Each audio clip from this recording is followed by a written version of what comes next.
here's a little banter about YouTube copyright strikes. Recently we got one, and it's not like the first time that we've gotten a YouTube copyright strike on the channel, and it's not like the biggest deal in the world.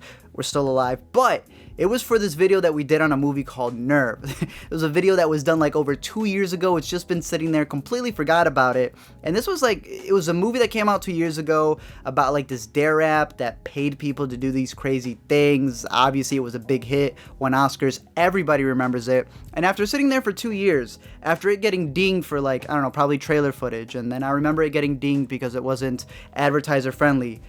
Then it got reviewed and manually confirmed to be advertiser friendly and be okay.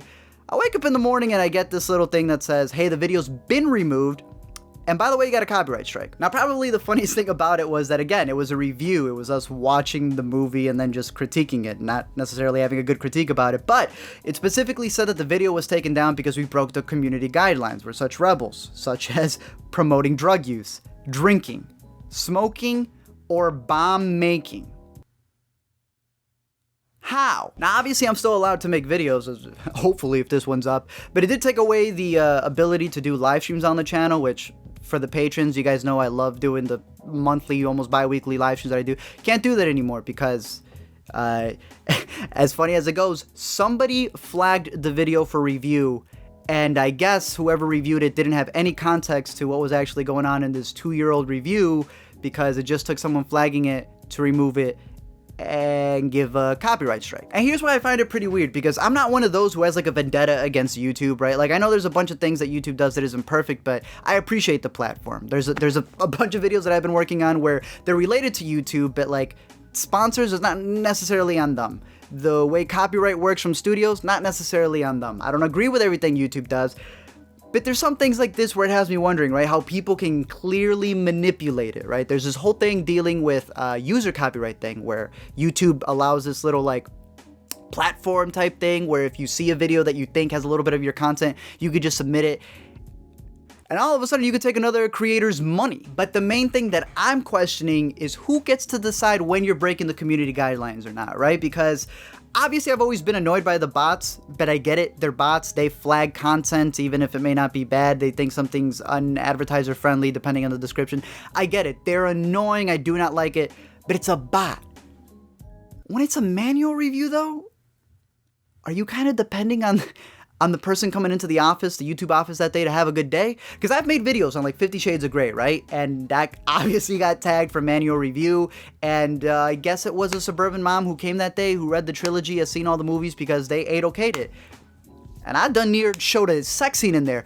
But then I also got dinged for this video right here about this Netflix LGBT story. And either that got disapproved because it was someone who was clearly on the Republican right side who didn't want this video to get anything, or it was someone who didn't like a joke that I made. But again, it's funny that the one where I practically showed a sex scene was okay, and then this one, which was just showing the movie and talking about, it's weird that you have to depend on the employee who's coming in that day and how their day is. I'm very well aware that this then springs up an entirely different discussion about other buffoons who make content and have been kicked out. And I know that it gets very confusing when people like, they don't like them. I don't know what to say. There's a bunch of people out there who make very bad content in terms of like, I don't agree with it. It's very conspiracy theorist and it should be kicked out. But at the same time, it makes me wonder, what happens when we get into the Pixels paradox? If you remember when Pixels got taken down because the studio that made Pixels had such harsh copyright laws that it pretty much screwed themselves over. So at what point are we going to get this pendulum swing where we're trying to harp over content and stuff that we disagree with where it ends up slapping us in the face, right? Because at this point, there's obviously stuff that's very bad. And I don't agree that YouTube should be like a live leak, Wild West, that anything should be uploaded.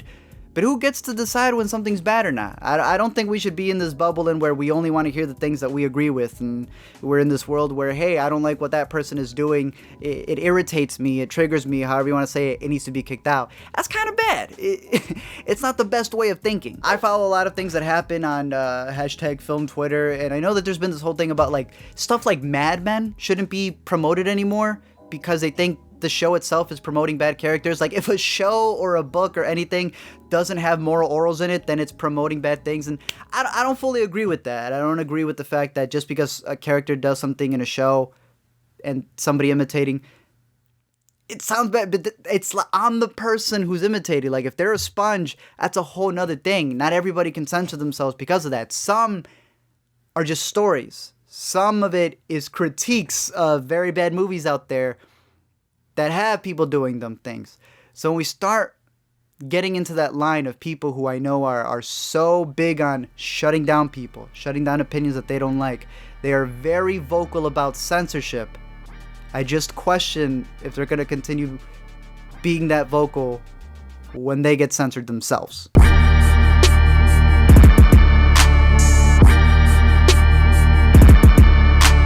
Thank you guys for checking out this video. When it comes to live streams, I don't know if this thing's going to be revoked or not, so I can do them here. But of course, I have Let Me Explain, so for the patrons and everyone else who likes the after shows, I'll just live stream them over there, unless this one lifts and it's completely fine. But I think it's an interesting discussion to have about it. Like I said, I got other videos. The one on Universal blatantly copywriting things that ain't even in the video. I think that's a whole video in and of itself that I'm excited to work on. I also got one on sponsors. I've learned the hard way. For those of you, like I said, don't trust MCNs. I've learned the hard way for those of you who are starting up your channels. I think it's a very interesting video. I'm working on that, but I'm curious to know your thoughts on this. Bro, I thought we had to struggle to build an audience with a bunch of strangers, people to trust our videos. Now we got to do a whole nother thing just to get YouTube to trust us.